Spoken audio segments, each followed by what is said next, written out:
السلام عليكم ورحمة الله وبركاته. بسم الله الرحمن الرحيم. الحمد لله رب العالمين، والصلاة والسلام على أشرف الأنبياء والمرسلين سيدنا ونبينا محمد وعلى آله وأصحابه وأزواجه ومن تبعهم بإحسان إلى يوم الدين.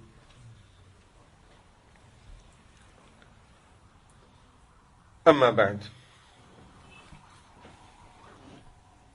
In the previous session of the Seerah of Rasulullah sallallahu alayhi wasallam, we talked about the construction of the masjid.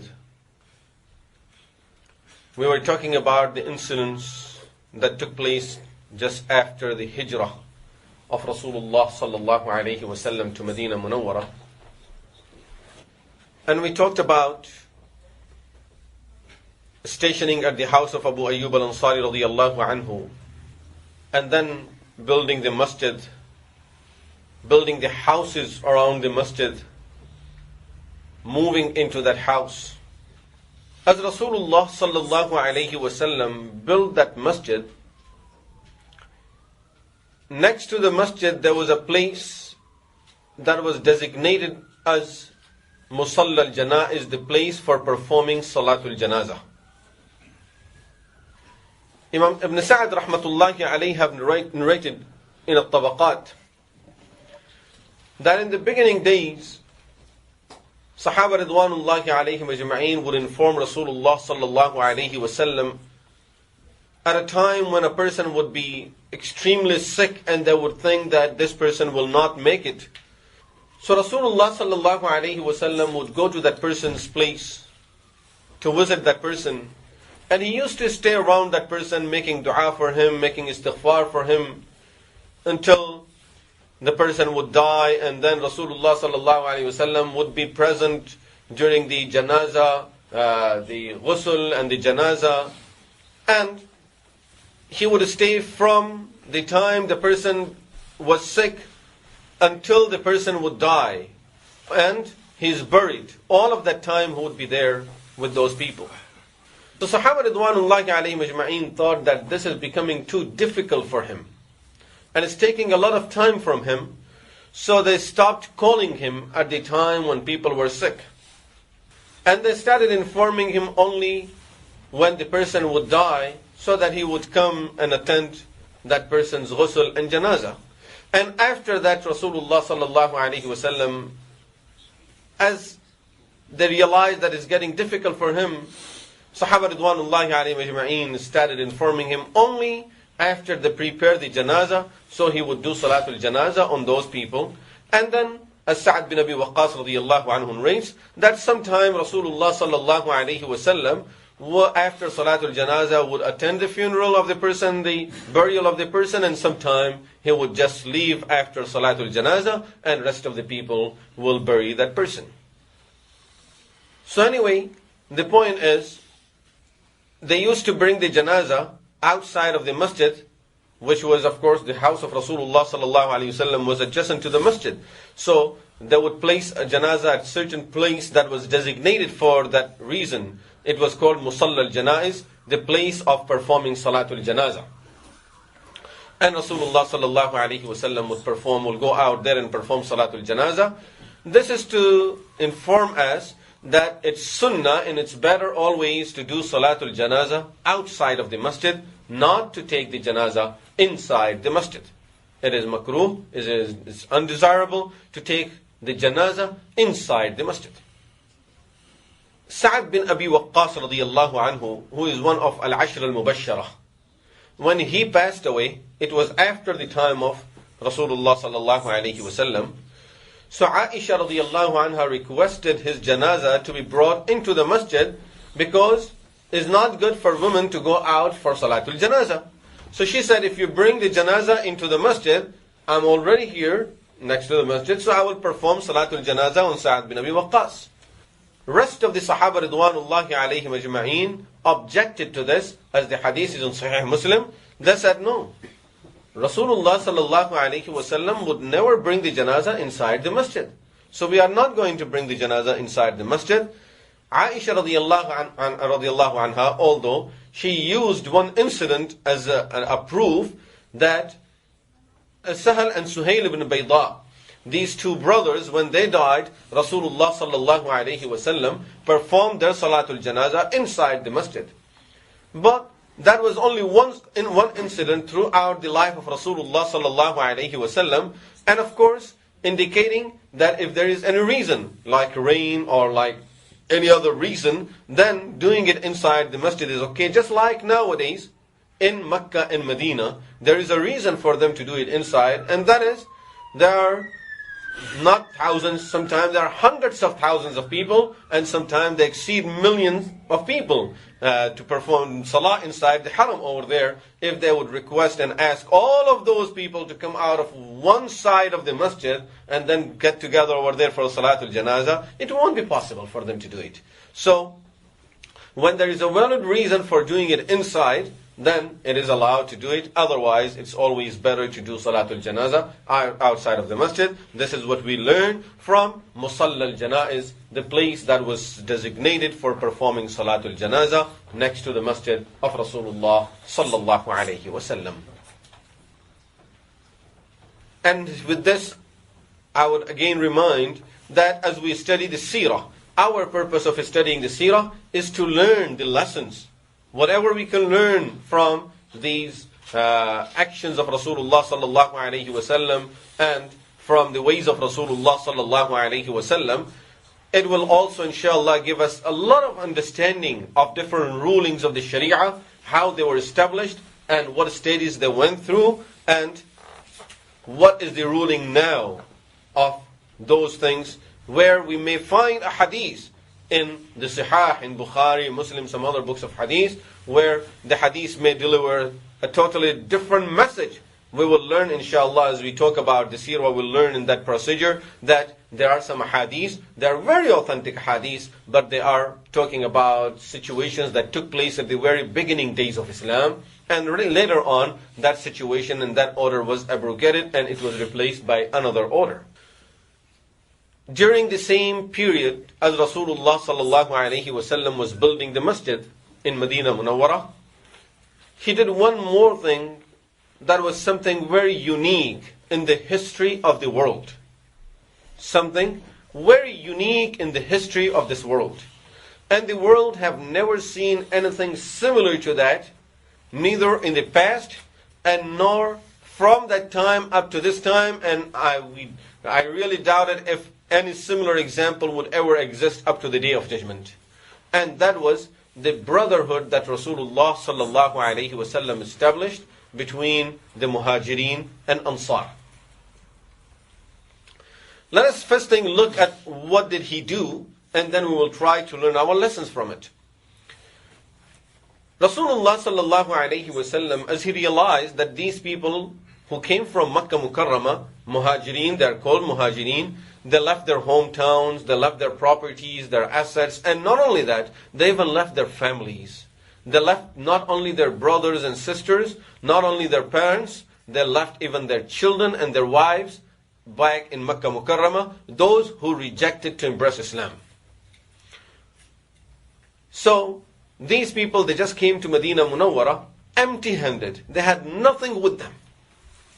Of course, a person in that situation may need a lot of help, not necessarily financial help, moral help, where someone can talk to this person, someone can make him feel at home. This person, if this person after coming here, he would still feel that now I neither belong there nor here, and here I'm a stranger, and I'm a burden, I don't really belong to this society. That person will be in a lot of hardship and difficulty. Mentally, this person will never be in peace of mind. Through this brotherhood that Rasulullah sallallahu alaihi wasallam established, these people that left everything behind in Makkah Mukarramah, when they arrived Medina, subhanallah, their feeling was not only that they are out of place. Not to talk about that, these people were feeling more than being at home. They're so welcomed. They're having so many offers from the people of Medina Munawwara. The people of Medina have opened up everything for them. They are sharing everything with them. In fact, in some situation it seems that the newcomer is the owner of the asset, and the person that owns it initially, and that the one who worked for it and who lived there for years and years and forever, that person becoming almost like a tenant. There is a hadith narrated by Anas radiallahu anhu that the people of Ansaar, and he is from Ansaar, so he knows that very well. He says the people of Ansaar never considered themselves to be more deserving of their assets, their properties, on not even a single dime that they owned, more than the brothers that they had from the Muhajirin. They always considered their brothers of Muhajirin more deserving of all of those things that they had than themselves. So before using anything, they would go and talk to one of these people, their brother from the Muhajirin. What brotherhood was this? Rasulullah sallallahu alayhi wasallam said to the people of Ansaar that, "O people of Ansaar, look, these people that came from Makkah Mukarramah, they are called Muhajirin. These Muhajirin, they have nothing over here. They need a lot of help. I would recommend you people think of a way where you help these people, at least settling down in Medina Munawwara, and at the same time give them some moral support." Right away, within no time, the people of Ansar came back with a response to Rasulullah sallallahu alaihi wasallam. "Ya Rasulullah, we made this decision that half of our assets, half of our properties, whatever we own, we will give it to these people of Muhajirin. So each of us will take one person from Muhajirin, and we will share our assets, our properties, everything with that person." So if a person has a house, half of the house now is given to that Muhajir. If he has a garden, he has a business, he has a shop, he has whatever he has cattle, he has horses, he has camels, all of that, half of it will go to his brother that will be assigned to him by Rasulullah sallallahu alaihi wasallam as a brother, and half of all of that will go to that person from Muhajirin. Rasulullah sallallahu alaihi wasallam said to them, "I have a different suggestion." They said, "What, ya Rasulullah? And if there is anything more we can do, tell us." Rasulullah sallallahu alaihi wasallam said, "My suggestion is, if you share your land and your properties with these people of Makkah are not used to farming and cultivating lands. They are not farmers. And they're not used to this type of work. So they won't be able to manage it properly. My suggestion is, you keep whatever is yours, and whatever the outcome is, you share it with these people. Share the outcome, share the profit with these people, so you still remain the owners, and the profits you would share it with these people." Subhanallah, the people of Ansar wanted to do more than this. They wanted to do more than sharing half of the profit with these people. And this is not an easy thing. Really, it's very easy to talk about. But opening up the heart, the way these Ansar are opening their hearts for Muhajirin, subhanallah, it's a unique example in the history of the world. Yes, occasionally you may have one or two people doing something like this, but a whole nation doing it for another whole nation, and for every newcomer, and people are coming from all around the world. It's not that just these people from Mecca. Suhaib is coming from Rome. Salman is coming from Persia. Bilal came from Abyssinia. And they're opening their houses for all of these people. Anyone comes for the sake of Allah and he's immigrating to Medina Munawwara, he needs our help, then one of us will take him. That's it. So these Ansar, they wanted to do more than this. So now they're suggesting, "Ya Rasulullah, what we would do is, we would still share half of what we have, and we will work for them. So if we have shared our land with someone, we will still continue working the way we used to work before. So we will be, that portion of the land will be for this brother from Muhajirin, but we will work and we will give him whatever is in his land, and we will share our profit from our lands with them too. And they started taking them to their homes. And as they take them home, here, my brother, look, this is my house. It has 2 stories. You choose which of the 2 you like, and the other one is mine. And this is my property. This is my business. This is my farm. This is my land. This is my camels. These are here my horses. Look, this, I have 100 camels. 50 of these camels are yours. 50 of them are mine. And you choose the better 50 that you like. Something extremely unique.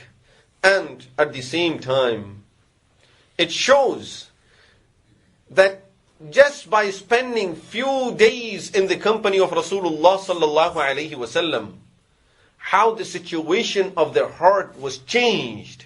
That for these people, their brothers meant more than anything else in the world. Just some days in the company of Rasulullah sallallahu alaihi wasallam. Remember, these people were not like this by birth. In fact, these are the people who were having wars for years and years, just for minute things. But now, they are willing to sacrifice everything for their brothers, everything for their sisters. A new Muslim brother comes, a new Muslim sister comes. That person finds here more than what they have left behind. They gave so much that once the Muhajirin, as they got together and they started discussing it, they got worried. They had a concern. They had a big question. Imam Ahmad bin Hanbal rahmatullahi alayhi rated in his Musnad, and Ibn Abi Shaybah in his Musannaf, that the Muhajirin, once they discussed this issue amongst themselves, and they went to Rasulullah sallallahu alayhi wasallam with a very important question. Ya Rasulullah, as we came to Medina, these people of Ansaar, they shared everything with us. And not only that they shared it with us, they started giving us what they had also. And sharing their profits. They worked for us. And they're working for us as we are the masters, and they are the workers, and they are the employees at our land and our factories and our shops. They work for us and they come and give us the profit. Ya Rasulullah, our fear is these people are getting all the reward. They are going away with all the reward, Ya Rasulullah. What is it that we are getting? Rasulullah sallallahu alayhi wasallam, of course, he realizes that these people, the sacrifice these people have offered is not less than what these Ansar are doing, leaving everything behind. These people have already offered that type of sacrifice of giving up everything that they had in Makkah Mukarramah before coming to Medina. They were very wealthy, they had their families, they had their businesses, they had their homes, everything, that they left all of that behind. So Rasulullah sallallahu alayhi wasallam said to these people of Muhajirin, you can get the same type of reward as long as you do 2 things. As long as you do 2 things. Number 1, be grateful to these Ansar by talking good about them. Number 2, make dua for them. Subhanallah. What a teaching. What a beautiful lesson that we get from here. That someone is favoring them, and how much is not by giving them few dollars every day, giving them so much. Rasulullah sallallahu alayhi wasallam is telling them that you can pay them back by doing 2 things. Talk good about these people. Be grateful, and the sign of being grateful is talk good about these people. Talk about their good qualities. Look, mashallah, people of Ansar, they are great people, they are this. Talk good about them. This is the first thing where we normally fail. A person would do us favor for years and years. At the end, he makes one mistake. And see what we start saying about that person. Forget about any other relationship. A very simple example of it. A relationship of a husband and a wife. Where sometimes it may be difficult to say, after spending those many years together and having children together, who have done more favor to the other person? Both really have done a lot for the other person. All of a sudden, shaitan comes in between. Whatever the situation may arise. Finally, the situation gets so bad that it ends at a divorce or close to that situation. Now, subhanallah, you see each person is changing so badly that they are willing to take the other person to the court. Filing a long case against this person that he did this to me and she did this into me. After all of those favors that they have been doing to each other for years and years, how can you stand in the court in front of that person saying that this person have done these wrong things to me? What is gratefulness? Yes, I agree the person have done all of this to you. But have you forgotten the last 15 years, 20 years of your life? Don't you remember any good thing that this person have done for you? In that type of life, normally, there is some day in the life when a person have offered a lot of sacrifice for the other person. One person is sick, the other person is awake. Just remember that night when that person was awake for your sake, and compare it with these 20 wrongdoings of this person. Of course, if you have the quality of being grateful, you will say, no, I will give up all of these 20 things for that one night, and he can do 20 more, and still I won't hold him responsible for it. We need to learn what is being grateful. And in every relationship of the life, we find similar type of situations. Parents and children, teachers and students, employees and employers. Every situation. Just because of this, not having this quality of being grateful, we get into so many difficulties, put ourselves into hardships and difficulties, and put others into difficulties also.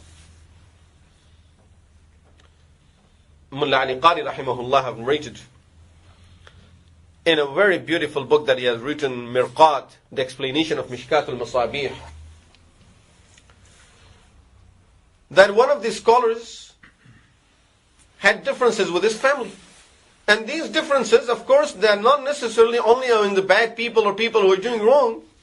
Great people can have differences, and of course, two different persons, they cannot have similar type of personalities, they cannot get along, it may end at a divorce. It's not haram. Ending at a divorce is not haram. They couldn't make it. They couldn't stay together. They could not understand each other. They could not live with each other, whatever the situation is. But does that mean that we have to harm each other? Does it mean that we have to talk against each other? So, Mullah Ali Qari rahimahullah narrates, a scholar, did not get along with his wife.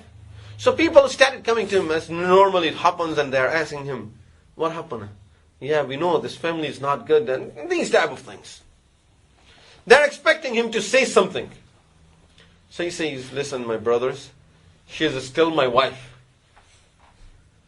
I'm not gone so low yet that I would talk against my own wife.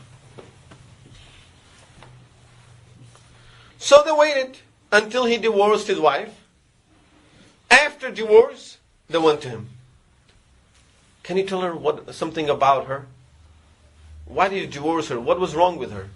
He says, my brothers, listen.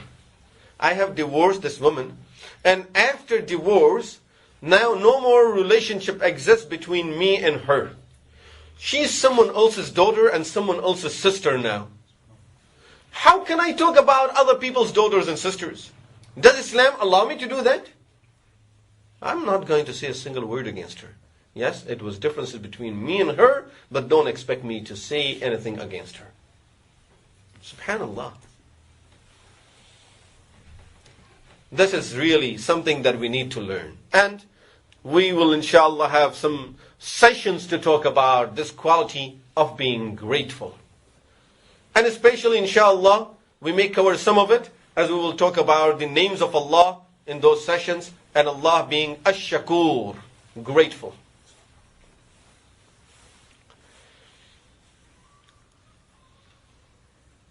Anyway, Rasulullah sallallahu alayhi wasallam said to these Sahaba Ridwanullah al-Majma'in, said to Muhajirin, that as long as you do two things, then you are getting the equal reward and you are not losing any reward. Number one, be grateful and talk good about these people. This is number one. This is a sign of being grateful, that you talk good about a person. Not like, as we normally say, yeah, I know, he's very nice and really I respect him also and I do this. But at the same time I have to say what the truth is, and then we go in a whole list of things. All of a sudden that one but changes the whole topic into everything else. So Rasulullah sallallahu alaihi wasallam mentioned this as one sign. Number two, he said, make dua for them. What is making dua for them? Remember, there is always situations in our lives when we feel that I cannot pay this person back. We have to do these two things. Make dua for that person. When you make the dua, remember, dua is such a powerful tool that there is nothing more valuable in this world than dua. Especially a dua that comes with sincerity. And I'm not saying a dua that comes only from a person who's considered to be virtuous. Dua of imam only. Dua of scholars only. I'm not saying that. Dua from a sincere heart, especially when a person is in a difficult situation, no matter how sinner that is, we have favored that person, we have helped that person at that situation when his heart was broke, and you helped him, and that person makes dua for you. What can be more valuable than that dua? What did we pay to get that dua? 1,000? 10,000? Pay the whole world to get a dua from a sincere heart. And still, that dua is more valuable and more expensive than everything else that you paid for it.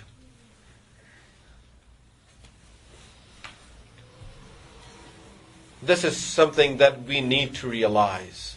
Dua is a very important thing that we can get in our lives. Always try to get the dua. Children, get the dua of your parents. There is nothing like that. Nothing like getting the dua of parents.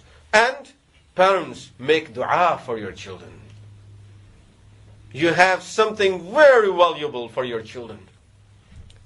Really, if we know the importance of this dua, and especially the dua of parents for children, parents will be spending their days just making dua for their children.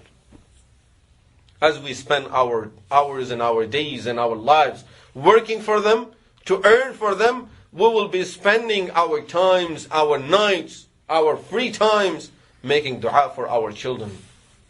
Rasulullah sallallahu alayhi wasallam said in the hadith, dua of parents regarding their children is normally not rejected. That dua is not rejected by Allah subhanahu wa ta'ala. Somehow, one way or other, the child will have the effect of that dua. Somehow this child will see the benefit of the dua in his life. It won't just go away. You may have made a dua for your child, Ya Allah, give him this. And you don't see your son, your daughter getting that. Allah sometime will give them something better than what you have asked for. Dua of parents for children. I don't want to really change the topic. I just wanted to remind this in the light of this hadith. But again, coming back to the hadith, Rasulullah sallallahu alaihi wasallam is asking us, when a person does some favor to you, make dua for them. Get dua. So I was saying, number one, get the dua from people as much as you can. Number two, for those who were favored by others, make dua, but at the same time, after making dua, don't think that you have done everything you were supposed to do, and now you can say, I have paid the person more than what he have done for me, so therefore, that's it. Now this person is in debt of me. No, after making dua, still keep on talking good about those people. Be grateful. Again, Mullah Ali Qari rahimahullah narrated in Mirqat that it was the habit of Aisha radiyallahu anha, al-Mu'mineen. When a beggar would normally come to her, and you know how beggars have a habit of making dua for the person. May God bless you, may God give you this, may God give you a lot of blessings, please give me with this, help me with this. So they have a habit of making dua for you. It was Aisha radiyallahu anha's habit that when a beggar would come to her, and of course he will make dua for her, or she will make dua for her at the time of asking for something, Aisha radiyallahu anha, of course, number one, she would never reject them and never turn them away empty-handed. Number two, she would always, at the same time as that person is making dua for her, she will be making dua for that person, and then she will give them some sadaqat. So people asked her, why do you do this for? We have never seen anyone doing this. That you make a lot of dua for that person also, and then you give sadaqah also. She said, because I cannot pay that person through the sadaqah. If I just give that person sadaqah, that person has done more favor to me than I have done to this person. Therefore, I make dua also and I give sadaqah. So I have done more favor to this person. So then, in that situation, I'm the giver. I'm not the taker. Otherwise, I'm really the taker because that person is giving me more dua. And each and every dua is more valuable than any sadaqah I can give to that person. These are the people who realize the importance of dua.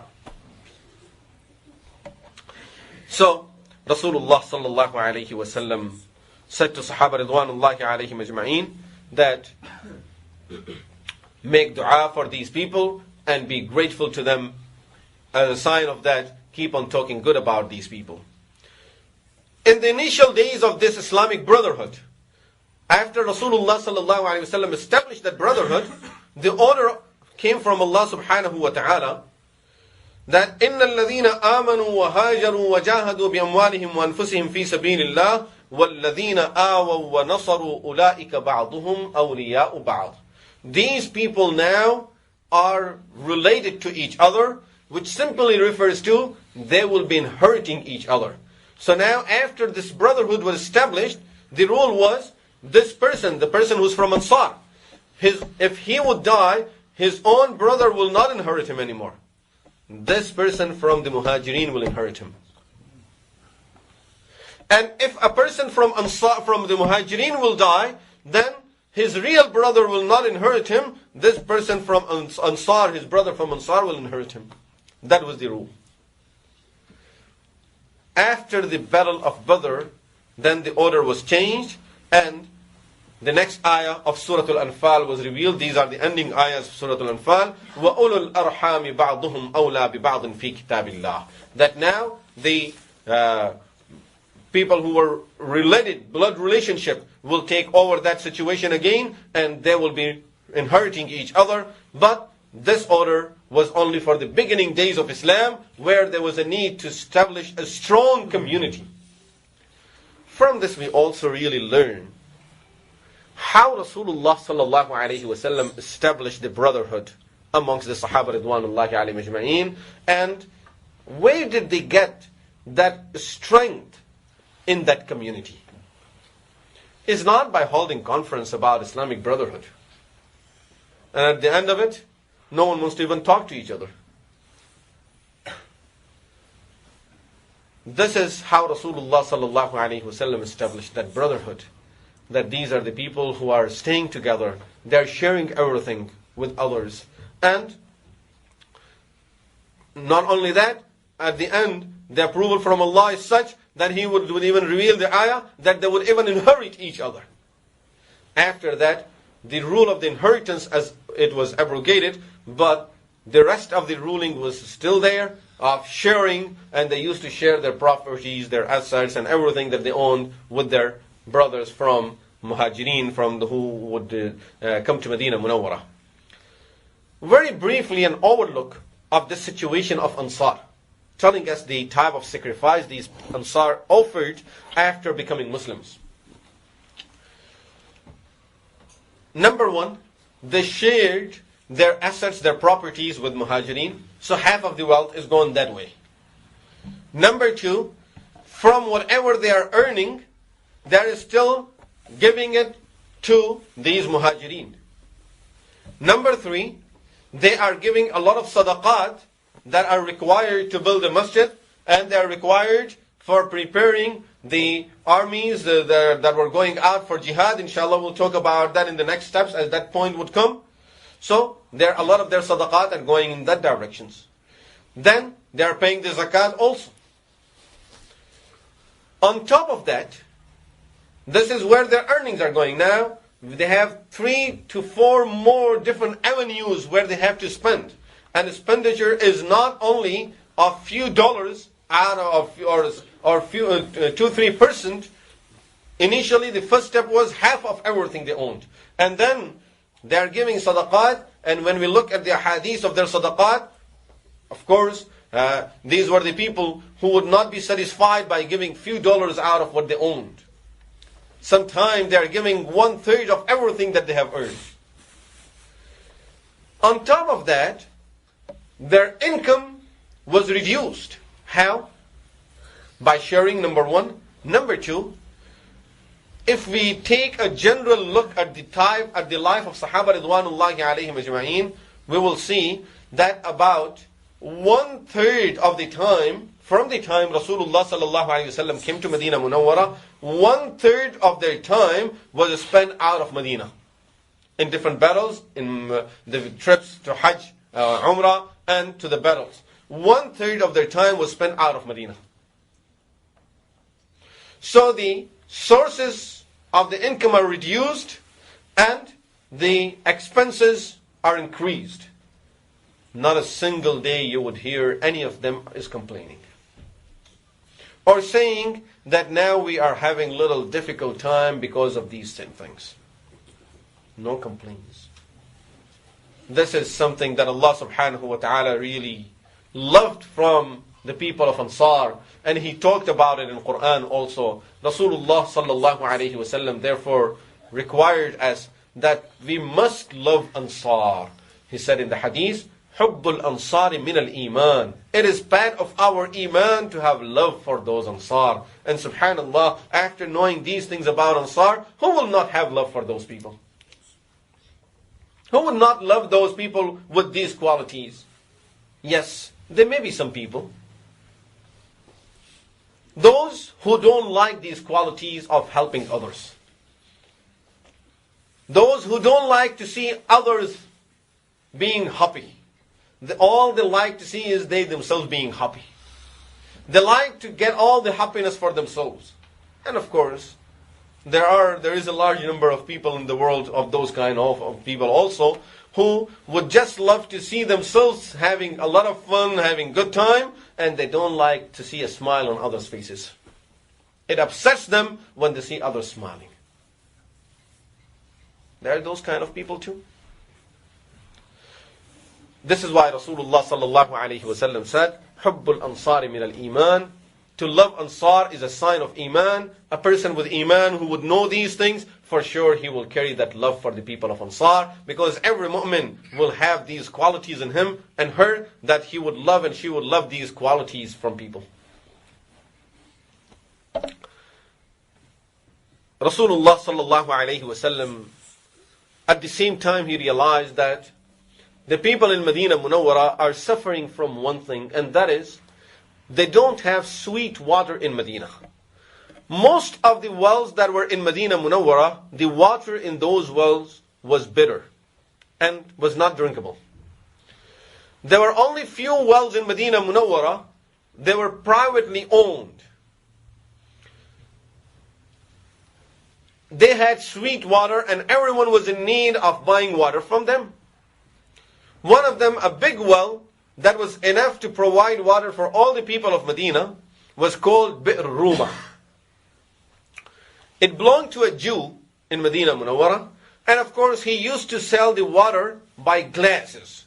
So if you need a glass of water, you will have to pay this much.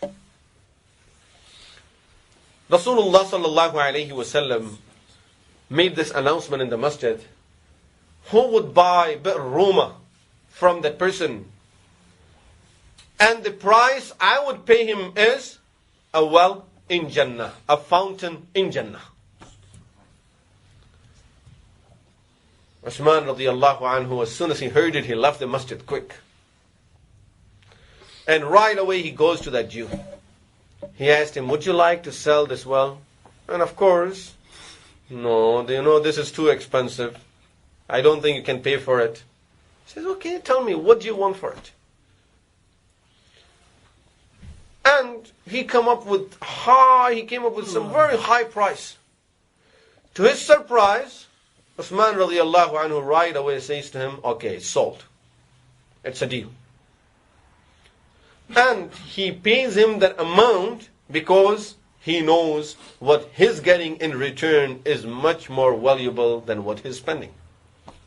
A guarantee of Jannah from Rasulullah sallallahu alayhi wasallam. He came back, right away he came back to Rasulullah sallallahu alayhi wasallam. Ya Rasulullah, Bi'r Ruma from now on is waqf for all the Muslims, and anyone can go, or in fact for all the people, anyone can go and drink water from it. It's free for all people. Look at the steps Rasulullah sallallahu alaihi wasallam is taking in that town towards the development of the society, of developing that society. And he's not just developing a small society that later on turns out to be the first example of a Muslim of the Khilafah in Islam. And Rasulullah sallallahu alaihi wasallam is the leader of that Khilafah, telling us that when we have this type of situation, when we are having that type of society, we should look for things where people are in difficulties and find solution for people. So our people will always be having they won't have to go through difficulties for surviving. Water, of course, is one of the most important needs for human beings, and if everyone will have to work for buying some water to drink, it will be a difficult situation, especially there are so many fuqara, there are so many poor people, they can't afford it. So they will have to go and work for the person, and now because after working for the person they will get a glass of water. That's too much.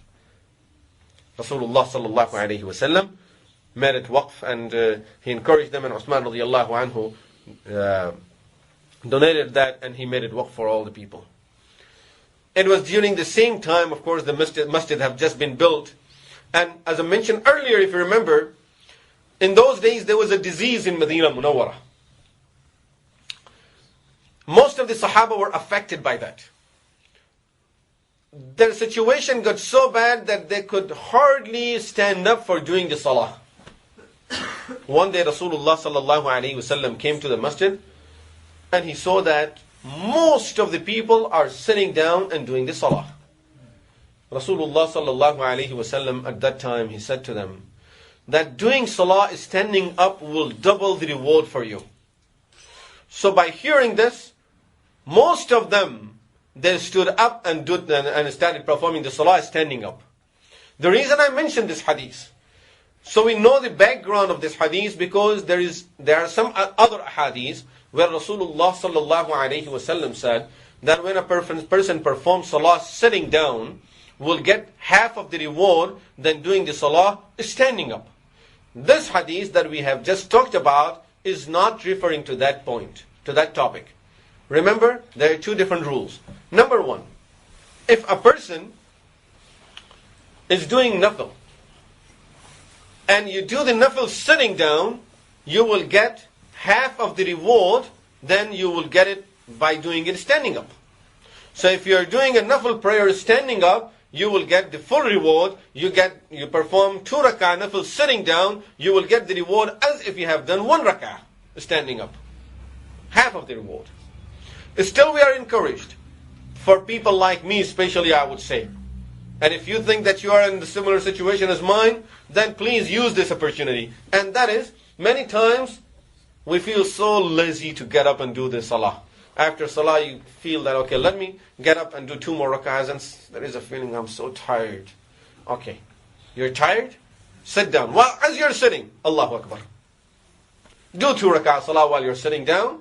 And then after you do 2 rak'ah, say to yourself that I'm getting the reward. I have got the reward of only 1 rak'ah standing up. I'll do 2 more rak'ahs sitting down. So I will make up for 2 rak'ahs of standing up. Just sit down and keep on doing the 2 rak'ahs. This will at least give us the opportunity and encouragement to do some nawafil. Otherwise, we know, we get lazy standing up and then we don't get up. You're sitting on your bed. You're sitting on your bed.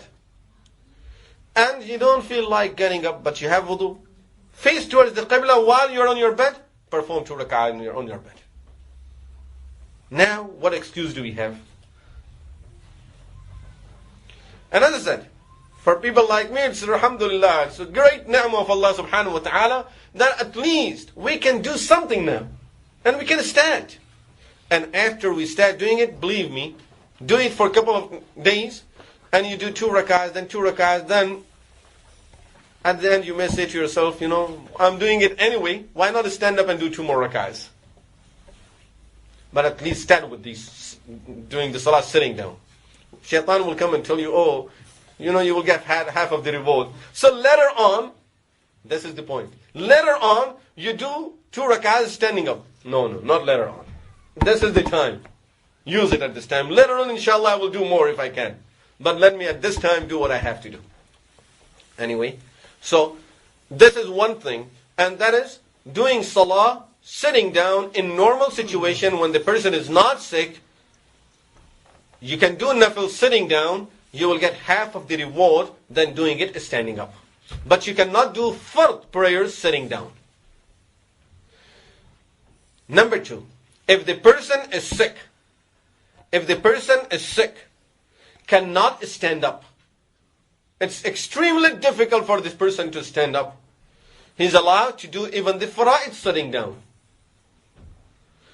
In this situation, this person is not getting half the reward. Remember, Rasulullah sallallahu alaihi wasallam said in the hadith, when the person is sick and does anything because of his sickness, is not able to do the ibadah that he was performing while he was healthy, he will be getting the full reward for it. So all the nawafil that you used to do when you were healthy, you cannot do it because you are sick now, or because you got into the old age, or all of a sudden a disease came, affected you, and you cannot do those ibadahs anymore. You will continuously be getting the reward for all of those ibadahs. Subhanallah. This is why it's an opportunity for us. At this time, do whatever you can, so at a time when we won't be able to do, we will continuously be getting the reward for all of what we do at this time. It's not half of the reward. So now, if the person is sick, cannot stand up, that perform the salah because of sickness, perform the salah sitting down, will get the full reward. In this type of situation, Rasulullah sallallahu alaihi wasallam is telling the Sahaba that if you are sick, you cannot get up, you are getting the full reward. But if you still take that burden and force yourself and stand up and do it, you will get double the reward than a normal person would get by doing the salah standing up.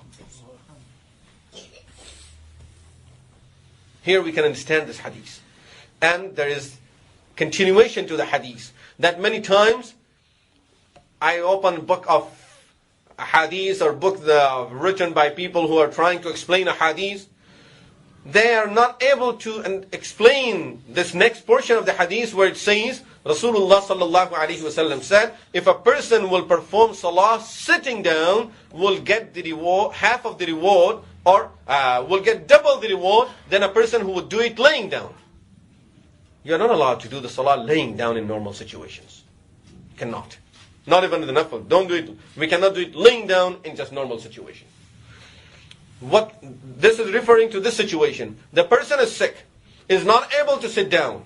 So of course is allowed to do the salah laying down. He still has to do the salah. But if this person will force himself and will sit and do the salah, will get double the reward than he would get for a normal salah.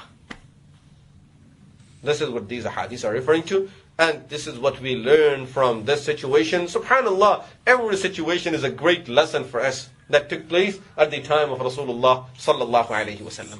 Of course, later on, as we talked about it earlier, Rasulullah sallallahu alaihi wasallam made dua for the people of Medina, and that disease went out of Medina. No more disease existed in Medina Munawwara after that dua of Rasulullah sallallahu alaihi wasallam.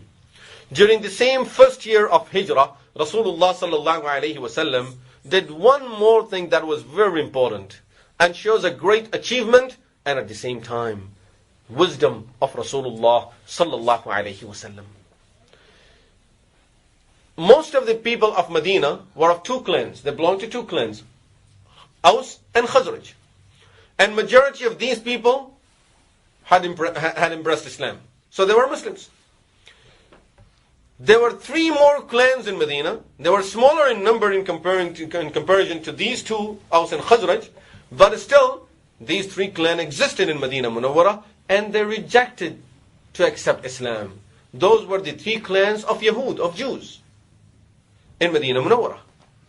Banu Nadir, Banu Qurayza, and Banu Qaynuqa'.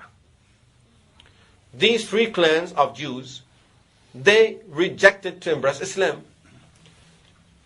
Although some of them, they came into Rasulullah sallallahu alaihi wasallam and took the Shahada, but the large number of those people did not accept Islam.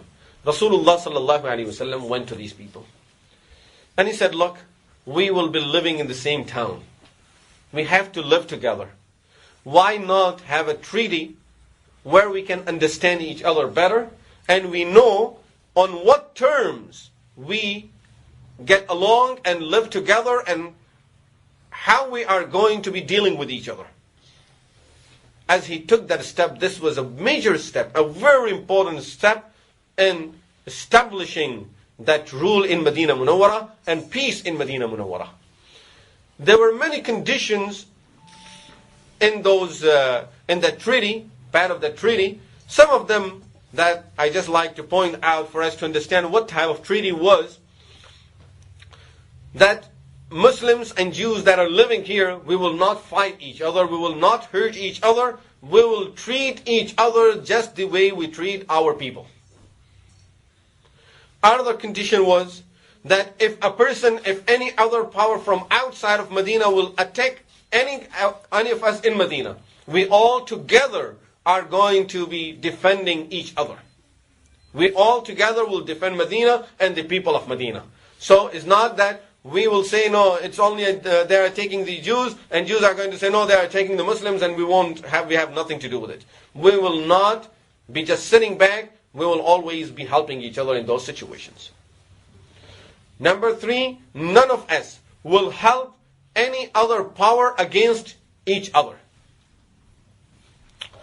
And there were many others, but finally, the final condition that is very important for us to remember was that if there are differences in understanding anything at any time, the final decision would be of Muhammadur Rasulullah sallallahu alaihi wasallam, and they all agreed to that.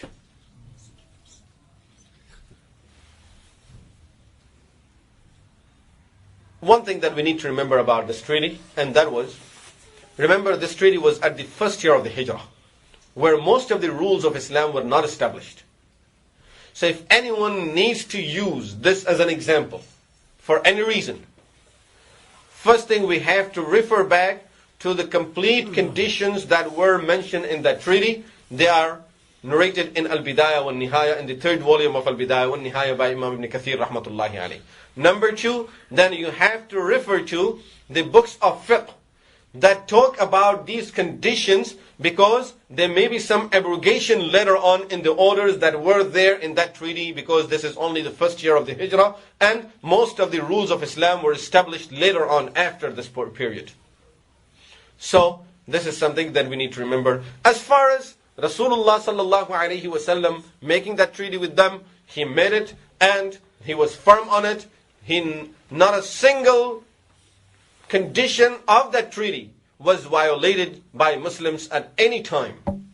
Yes, it was violated by the other groups at different occasions, at different times, and that is something that inshallah as we go along, we will be seeing that in the seerah, and we will read how those people treated this treaty, and what was the reaction of Rasulullah sallallahu alaihi wasallam on that. We will talk about that as that time would come inshallah. So these were some of the very important incidents that took place in the first year of the Hijra of Rasulullah sallallahu alaihi wasallam to Medina Munawwarah.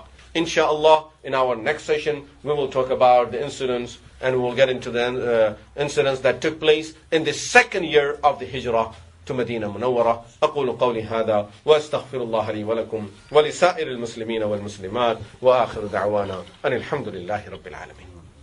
Inshallah, we'll take the questions after Salah. It's time for Salat al-Maghrib.